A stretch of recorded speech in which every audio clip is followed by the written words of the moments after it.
আসসালামু আলাইকুম। আমি Mohammad Ashrafuzzaman score 9 banking training সেন্টারের পক্ষ থেকে একটি ভিডিও ক্লাস আপনাদের সামনে উপস্থাপন করছি।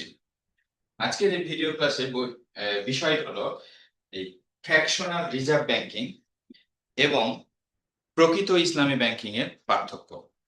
মানে এমনিতে কনভেনশনাল বা প্রচলিত সুদী ব্যাংকগুলো তো ফ্র্যাকশনাল রিজার্ভ ব্যাংকিং এর উপর প্রতিষ্ঠিত, এবং তথাকথিত ইসলামী ব্যাংক সমূহ সমূহ এই ফ্র্যাকশনাল রিজার্ভ ব্যাংকিং এর উপর প্রতিষ্ঠিত এবং এটার মাধ্যমেই চলছে। আমি দেখাবো কিভাবে তারা ফ্র্যাকশনাল রিজার্ভ ব্যাংকিং এর উপর ভিত্তি করেই চলমান আছে, এবং কিছুটা এই ফ্র্যাকশনাল রিজার্ভ ব্যাংকিংটা একটা মিথ্যার উপর প্রতিষ্ঠিত। সেই মিথ্যা বা কৃত্রিমতার উপর প্রতিষ্ঠিত থেকে কিভাবে একটা ইসলামী ব্যাংক চলতে পারে, এটাই আমি প্রশ্ন রাখবো আপনাদের কাছে।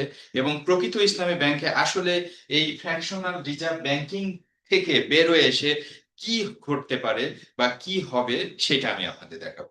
প্রথমেই আমি ধরে নিলাম একটি ব্যাংক আছে, যেটা আহ, প্রকৃত ইসলামী ব্যাংক, অথবা আপনি প্রথমে ধরে নেন যে এটা কনভেনশনাল ব্যাংক অথবা তথাকথিত ইসলামী ব্যাংক।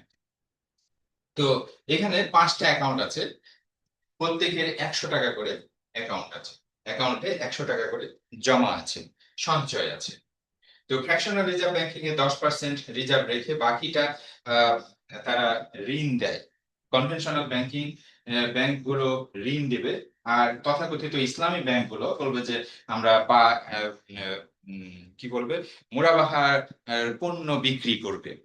আসলে ওটা নাটক, পণ্য বিক্রির কোনো বিষয় নাই ওখানে। ওটাও আসলে ঋণ, এবং ওটাও এখন থেকে যেটা আসে সেটা সুদ। আমি সেগুলো অন্যান্য ভিডিওতে আমি দেখিয়েছি। তো তারা যেটা করবে, আরেকটা ইম্পর্টেন্ট বিষয় যেটা আপনারা খেয়ালই করেন না হয়তো, সেই জিনিসটা একটু খেয়াল করার চেষ্টা করেন। সেটা হলো যে এই যে 10% রাখার পর বাকিটা ঋণ দিচ্ছে, এইভাবে এই যে 5টার প্রত্যেকটার 100 টাকা আছে, এখান থেকে 90 টাকা করে যদি এই মানে লোন দেয়, তাহলে মোট হয় এই 450 টাকা। মানে 50 টাকা রিজার্ভ রেখে 450 টাকা তারা লোন দেবে। আর ইসলামী ব্যাংক গুলো বলবে যে আমরা মুনাফা ভিত্তিতে পণ্য বিক্রি করছি। তো পণ্য বিক্রি করার মানেই হলো বাজারে আসলে তো এটা কোনো প্রভাব নাই।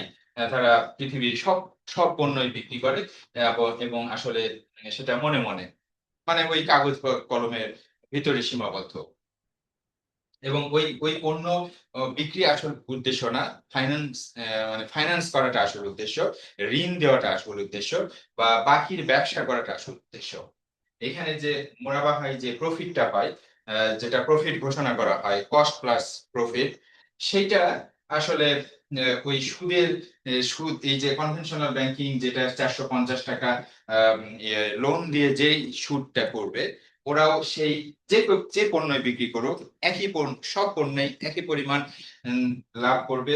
সেইটা ওই কনভেনশনাল ব্যাংক বা সুদী ব্যাংকগুলোর যে সুদ, সেইটার সাথে সম্পূর্ণভাবে সামঞ্জস্যপূর্ণ হয়। তো এই 450 টাকা তারা ইনভেস্ট করবে, কিন্তু যে মজার ব্যাপারটা আপনারা এতদিন পর্যন্ত খেয়াল করেননি, এখন খেয়াল করেন। এইখানে 450 টাকা চলে গেল লোন হিসেবে, কিন্তু আপনার স্টেটমেন্টে কিন্তু 1 টাকাও কমে না। 450 টাকা, 5টা অ্যাকাউন্টের মোট 450 টাকা কমে গেল। মানে একটা অ্যাকাউন্টে 90 টাকা কমলো, কিন্তু স্টেটমেন্ট যখন নেবেন তখন দেখবেন যে 1 টাকাও কমেনি। মানে আপনার টাকা আপনার স্টেটমেন্টে আছে, তাহলে এই 450 টাকাটা কিসের মাধ্যমে সৃষ্টি হলো? এটাই হলো শূন্য থেকে ঋণ সৃষ্টি করা যে সিস্টেম, সেটাই হলো ফ্র্যাকশনাল রিজার্ভ ব্যাংকিং। শূন্য থেকে ঋণ সৃষ্টি করার যে সিস্টেম, সেটাই হলো ফ্র্যাকশনাল রিজার্ভ ব্যাংকিং। বায় মুনাফার মাধ্যমে পণ্য বিক্রির যে নাটক, সেখানেও আসলে শূন্য থেকেই 450 টাকার পণ্য বিক্রি করে তারা আহ, এই যে ফ্র্যাকশনাল রিজার্ভ ব্যাংকিং কে প্রতিষ্ঠিত এবং চালিত করে রাখছে, এবং সেটা দ্বারাই পরিচালিত হচ্ছে ওই ব্যাংক সমূহ। এইখানে স্টেটমেন্টে কোনো পরিবর্তন নাই। তাহলে একটা মিথ্যা কথা বলা হচ্ছে যে আপনার অ্যাকাউন্টে 100 টাকা আছে, কিন্তু 90 টাকা বিনিয়োগ হচ্ছে, সেইটা কোথা থেকে আসলো সেটা কিন্তু স্টেটমেন্ট বা অ্যাকাউন্ট হোল্ডারকে বলা হচ্ছে না। তার মানে তথ্য গোপন করা হচ্ছে। এই যে তথ্য গোপন একটা অপরাধ, ইসলামে এই ধরনের তথ্য গোপন করা অন্যায়, এটা একটা পাপ। সেই পাপটা করছেন ইসলামী ব্যাংক। স্টেটমেন্টে কেন সেই ইনভেস্টমেন্টের তথ্য থাকবে না? ইনভেস্টমেন্টে তো থাকতে হবে। এই যে আজকে যে আমানতের জন্য ঘুরছে ইসলামী ব্যাংকের গ্রাহকরা, তার মূল কারণ হলো তারা তাদের টাকাটা কোথায় গেছে তাদের কাছে কোনো ইনফরমেশন আগে দেওয়া হয়নি। কনভেনশনাল ব্যাংকিং যে ব্যাংকগুলো যে ফ্র্যাকশনাল রিজার্ভ ব্যাংকিং করে, ইসলামী ব্যাংকও সেই একই কাজটা করেছে, আরো ব্যাপকভাবে কোনো কন্ট্রোল ছাড়া করেছে, যার কারণে আজকে তাদের এই অবস্থা। আজকে তারা সবাই যখন আসছে, এইটা এইটা ধরে নেওয়া হয় যে সবাই একসাথে আসবে না। সবাইকেই বলবো যে হ্যাঁ, আপনার টাকাটা আছে, আপনি যে কোনো সময় চাহিদা মাত্র আপনার অ্যাকাউন্টে যা টাকা আছে চেক হস্তান্তর করে বা চেক বিনিময় করে আপনি টাকাটা উইথড্র করে নিতে পারবেন। এতে কোনো সমস্যা নাই। কিন্তু এই 5 জনই যখন একসাথে আসবে তখন এই 450 টাকার হদিশ পাওয়া যাবে না। এই 50 টাকাটা হদিশ পাওয়া যেতে পারে, কারণ এটা 10% রাখা হয়েছে। এই 50 টাকা শুধু যদি কেউ নেয় তাহলে দিতে পারবেন। আর বলা হবে যে বিশেষ পরিস্থিতিতে তারল্য সংকটে পড়েছে। এই তারল্য সংকট আসলে এই ফ্র্যাকশনাল রিজার্ভ ব্যাংকিং এর সৃষ্টি, এবং এইটা সবাই মিলে এসে যখন গোমর ফাঁস হয়ে যায় তখনই তারল্য সংকট সৃষ্টি হয়। তারল্য সংকট আগেই সৃষ্টি হওয়ার কথা ছিল যদি সবাই আসতো, কিন্তু সবাই আসে না। ব্যাংকের উপরে ভরসা করে, ইসলামী ব্যাংকের উপর ভরসা করে। এই ভরসার পরিমাণটা এত বেশি হয়ে গিয়েছিল যে হঠাৎ করে এটা ধসে পড়েছে। তো এইটা এই মিথ্যার উপর প্রতিষ্ঠিত কোনো কিছুই আসলে পৃথিবীতে টিকবে না। এটা আল্লাহ কখনো এটাকে সাপোর্ট করবে না। আল্লাহ এটার উপর লানত বর্ষিত করবে, এবং আমরা সেটা দেখতে পাচ্ছি। এটা একটা মিথ্যা। ফ্র্যাকশনাল রিজার্ভ ব্যাংকিং আপনি সিস্টেমে একটা 0 থেকে 450 টাকার বিনিয়োগ করছেন, স্টেটমেন্টে লিখে রাখছেন ওই 100 টাকা বা ওই 500 টাকা, টোটাল 500 টাকা আছে, স্টেটমেন্টে কেন চেঞ্জ হচ্ছে না? কিন্তু প্রকৃত ইসলামী ব্যাংকিং হলে কি করতো সেইটা। প্রকৃত ইসলামী ব্যাংকিং বলতো যে এই মিস্টার এ কে বলতো আপনার 90 টাকা আহ, এইখানে বিনিয়োগ হয়েছে। আরেকটা কথা, ব্যাংক এই যে মুদারাবা ভিত্তিতে যে বিনিয়োগটা নিচ্ছে বা আমানত দিচ্ছে, আসলে আমানত শব্দটা একটু ভুল শব্দ ইসলামী ব্যাংকিং এর জন্য। এখানে যখন বিনিয়োগ করার কথা আসবে তখন মুদারাবা, আর মুদারাবা পদ্ধতিতে আমানত হয় না ভাই। মুদারাবা পদ্ধতিতে বিনিয়োগ হতে হবে, বিনিয়োগকারী, আমানতকারী না। এই যে যারা অ্যাকাউন্ট খুলবে মুদারাবা পদ্ধতিতে তারা হবে বিনিয়োগকারী, সাহিব আল মাল। বিনিয়োগকারী সাহিব আল মাল, তারা বিনিয়োগ করবে, তারা আমানতকারী না। আমানত যদি নিতে হয় তাহলে কোনো প্রকার ইনভেস্টমেন্ট করবে না, ওই টাকাটা ওই অবস্থাতেই রেখে দিতে হবে, 100% রিজার্ভ রাখতে হবে, সম্পূর্ণ টাকাটা সংরক্ষিত রাখতে হবে। এভাবে তো ব্যাংক চলবে না। সুতরাং আমানত শব্দটা বাদ দিতে হবে প্রকৃত ইসলামী ব্যাংকিং থেকে। এবং এটা বিনিয়োগকারী হিসাবে, অ্যাকাউন্ট হোল্ডাররা বিনিয়োগকারী হিসাবে এখানে আসবে, মুদারা বা বিনিয়োগকারী। আর ব্যাংকের মুদারিব হিসাবে যখন এই টাকাটা নিবে, মানে মুদারাবা পদ্ধতিতে টাকাটা নিবে, তখন তার মুদারিব হওয়ার যোগ্যতা থাকতে হবে। অর্থাৎ তার নিজস্ব এরকম একটা কারখানা বা ফ্যাক্টরি বা ব্যবসা প্রতিষ্ঠান থাকতে হবে নিজস্ব, অথবা মুশারাকা পদ্ধতিতে বিনিয়োগের অভিজ্ঞতা থাকতে হবে। মুশারাকা মানে পার্টনারশিপে বিজনেস করার অভিজ্ঞতা থাকতে হবে, যেখান থেকে সে লাভ করতে থাকে, লাভ চলমান থাকে। তখন গ্রাহকরা তার এই লাভ বা এই রানিং বিজনেসে সন্তুষ্ট হয়ে তারা এখানে বিনিয়োগ করবে, বিনিয়োগ করতে রাজি হবে, অর্থাৎ অ্যাকাউন্ট খুলতে রাজি হবে।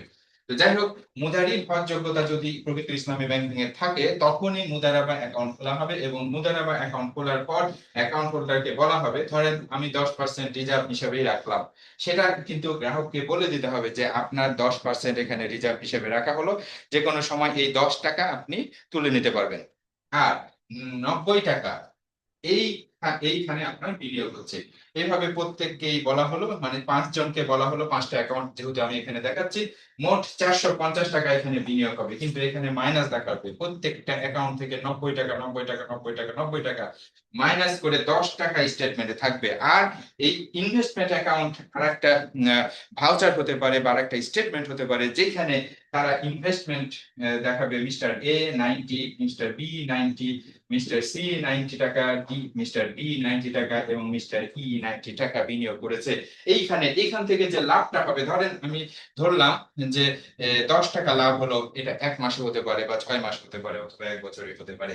এই 10 টাকা কিন্তু স্টেটমেন্টে ঢুকে যাবে এবং দেখা যাবে যে স্টেটমেন্টে আপনাকে দেখাবে যে মোট আপনার 20 টাকা 20 টাকা 20 টাকা, এখানে 20 টাকা, এখানে 20 টাকা। এটা আমি ধরার জন্য বলছি যে এটা ধরেন লাভ হলো, এইভাবে স্টেটমেন্টটা প্রদর্শিত হবে। কিন্তু কখনোই মিথ্যা কোনো ইনফরমেশন প্রকৃত ইসলামী ব্যাংকিং এ থাকবে না। তাহলে এইটাই হলো পার্থক্য ইসলামী ব্যাংকিং, প্রকৃত ইসলামী ব্যাংকের ফ্র্যাকশনাল রিজার্ভ ব্যাংকিং এর মাধ্যমে তথ্য গোপন করে কোনো প্রকার মিথ্যা ঋণ, মানে শূন্য থেকে মিথ্যা ঋণ সৃষ্টি করবে না, শূন্য থেকে মিথ্যা বাই মুরাবাহা সৃষ্টি করবে না। স্টেটমেন্টে স্পষ্ট লেখা থাকবে যে আপনার এই টাকাটা এইখানে বিনিয়োগ হয়েছে। কেন আপনার স্টেটমেন্টে লিখে দেওয়া সম্ভব না যে এই 90 টাকাটা এই আমার এই কারখানা ফ্যাক্টরি নাম্বার F1 এ বিনিয়োগ হয়েছে এবং সেখান থেকে আপনার এই যে 10 টাকা করে লাভ ঢুকছে, 10 টাকা করে না, একবার লাভ ঢুকবে 10 টাকা, আরেকবার ঢুকবে 5 টাকা, আরেকবার ঢুকবে হয়তো 20 টাকা, এইভাবে ঢুকতে থাকবে। আবার কখনো মাইনাস, কখনো দেখা যাচ্ছে যে না লস হয়ে গেছে, তখন কিন্তু মাইনাস হবে। এই সবগুলোই কিন্তু আহ, গ্রাহককে বলে দেওয়া হবে এবং গ্রাহককে মেনে নিতে হবে। গ্রাহক হবে বিনিয়োগকারী, গ্রাহক আমানতকারী না। এবং ব্যাংকের মুদারি ভরযোগ্যতা থাকতে হবে, অর্থাৎ নিজস্ব ব্যবসা প্রতিষ্ঠান থাকবে এবং অথবা মুশারাকা পদ্ধতিতে বিনিয়োগ করার অর্থাৎ পার্টনারশিপে বিজনেস করার অভিজ্ঞতা থাকতে হবে। এইটাই হলো প্রকৃত ইসলামী ব্যাংকিং ব্যাংকিং এবং এটাই হলো এই তথাকথিত ইসলামী ব্যাংক থেকে প্রকৃত ইসলামী ব্যাংকিং এর পার্থক্য। আশা করি আপনারা ক্লিয়ারলি বুঝতে পেরেছেন। স্টেটমেন্টে এখন থেকে আপনি জিজ্ঞেস করবেন আপনার ম্যানেজারকে যে আমার স্টেটমেন্টের এই টাকাটা কোথায় আছে, কোথাও বিনিয়োগ করেছেন কিনা, সেটা আমার স্টেটমেন্টে লিখে দিন। তো আমার এই ভিডিওটা যদি ভালো লাগে, এখানে লাইক দিবেন, কমেন্ট করবেন এবং শেয়ার দিবেন যাতে অন্যরা এই ভিডিওটা দেখতে পারে। আসলে আমরা একটা প্রকৃত ইসলামী ব্যাংকিং আন্দোলন করছি, সবাইকে জানানোর চেষ্টা করছি প্রকৃত ইসলামী ব্যাংকিং কি, আসলে কি। সবাই যখন এটা বুঝবো তখন সমাজে প্রকৃত ইসলামী ব্যাংকিং প্রতিষ্ঠিত হবে। তো আজকে এই পর্যন্তই, আমার ভিডিও শেষ করছি। আসসালামু আলাইকুম।